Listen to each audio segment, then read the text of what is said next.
Dasturimiz jonli efirda davom etadi. Sayxon, bilasizmi, kitob, san'at, ilm, milliy qadriyat va ijod birlashib ulgurgan shunday maskanlar borki, ular nafaqat mahalla uchun, balki yoshlar uchun ham tirik ibrat maktabiga aylanib ulgurgan. Ha, to'g'ri aytasiz. Yangiyer shahrida ana shunday namunali xonadon bor. U yerda xobbi shunchaki sevimli mashg'ulot emas, balki hayot tarzi. Hozir sizga havola etadigan lavhamizda qanday qilib bir oila mehri ila yaratilgan muhit butun boshli shaharni ilhomlantirayotganligi haqida bilib olishingiz mumkin. Marhamat, tomosha qilamiz. Atrofda go'zalligini qarang. Biz ko'ngilochar maskan, bog' yoki xiyobonda emasmiz. Yangiyer shahridagi namunali xonadonlarning biridamiz. Mamadovlar oilasini viloyatimiz ahli yaxshi tanishadi, bilishadi. Boisi xonadon egalari tashabbusi bilan xonadonning o'zida uy muzeyi, 5 tashabbus burchagi va uy kutubxonasi yo'lga qo'yilgan. Bu manzildagi oddiy hobbilar, qiziqishlar katta ibratga aylangan. Abduquli va Bonu Mamatovalar Yangiyer shahrining namunali xonadonlaridan biri. Abduquli ota 71 yoshda, asli kasbi haydovchi. Bonu opa esa yillar davomida kutubxonachi bo'lib ishlagan. Ko'p joylarga borsak, yaxshi narsalarni ko'rganmiz. Yaxshi narsalarni ham o'zimizning mahallaga, o'zimizning viloyatga tashkil qilishga havas qilgandik.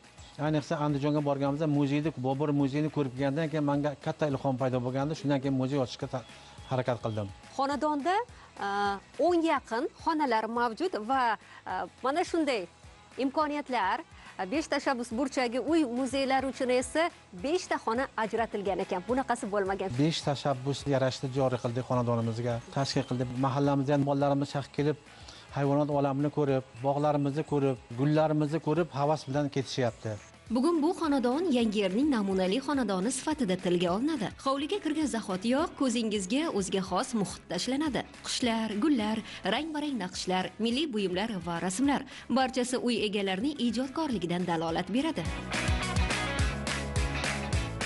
Biz umraga borish niyat qilgandik, yiqqan mablag'imizni kitobxona hamda muzey yig'ishga bag'ishlaganmiz. Shundan boshlab bizning hayotimizda yangi cho'qqilar paydo bo'lib, prezidentimizning 5 tashabbusini, muhim tashabbusini ijro qildik. Ikkinchi qavatga ko'tarilsangiz, go'yo boshqa bir olamga tushib qolgandek bo'lasiz. Xonadonning har bir xonalarida esa 5 tashabbus yo'nalishlari: tikuvchilik, tasviriy san'at, musiqa, kompyuter savodxonligi, kitobxonlik burchaklari mavjud. Maqsad bitta: yoshlarning vaqtini mazmunli tashkil etish, ularga ilhom berish. Hozir kunda 3000 dan oshib ketdi kitoblarimiz. Shu kitobga qiziqqanligim sababli o'z xonadonimizda uy kutubxonasini tashkil etdik. Bundan mahallamiz yoshlari, nafaqat mahallamiz yoshlari, balkim nuroniy otaxonlarimiz, onaxonlarimiz ham bemalol kelib, mana shu kitoblarimizdan mutolaa qilib ketishyaptilar. Kitob qalbning yo'ldoshi, xonadonning eng qimmatli xazinasi uy kutubxonasi. Hozir mana bu kutubxonalarimiz uy kutubxonasi hisoblanyapti. Meni niyatim bu kutubxonani yanada kengaytirish maqsadlarim bor. Oldimga reja qilib qo'yganman. Bu yerda barcha turdagi kitoblar jamlangan. Ayrimlari sovg'a, ayrimlari yillar davomida xarid qilingan. Har bir kitob bu oila uchun qadrli xotira. Kitoblarning ko'pligini qarang. Qaysi birini mutolaa qilishni ham bilmaysiz. Bu joy kitobsevarlar uchun ana shunday ilhom manbai. Uy kutubxonasida esa 3000 ga yaqin adabiyotlarni uchratishingiz mumkin. Mehmonlar kelsa, ular quruq qo'l bilan kelishmaydi. Bittadan bo'lsa ham kitob olib kelishib, shunaqa kitoblarimizni boyitdik.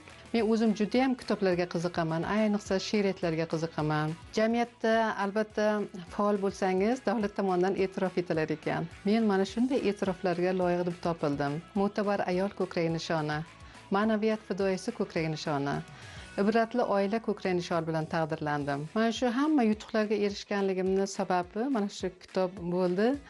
Men yangi O'zbekistonning ulkan o'zgarishlardan ruhlangan bir baxtli ayol sifatida jamiyatning faol a'zosi darajasiga yetganimdan juda ham baxtiyorman.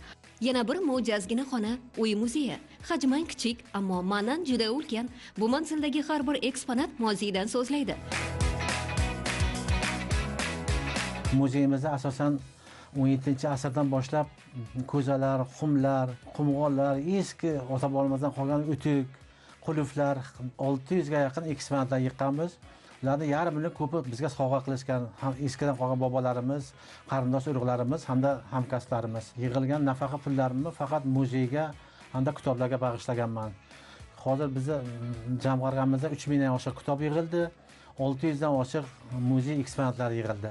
Abduqul ota har bir eksponatga erinmay ta'rif beradi. Go'yo har biri bilan alohida suhbat qilayotgandek.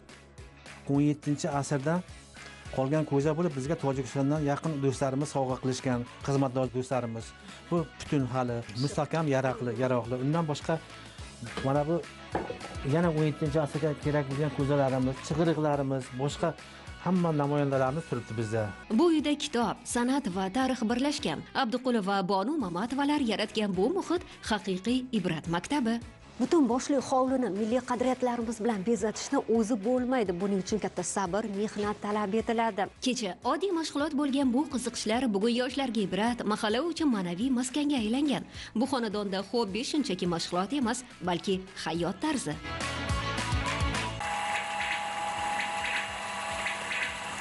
Eng muhimi bu tashabbus majburiyat emas, mehr bilan qilingan ish. Ana shu mehr esa bir xonadondan chiqib butun Yangiyerga tarqalmoqda.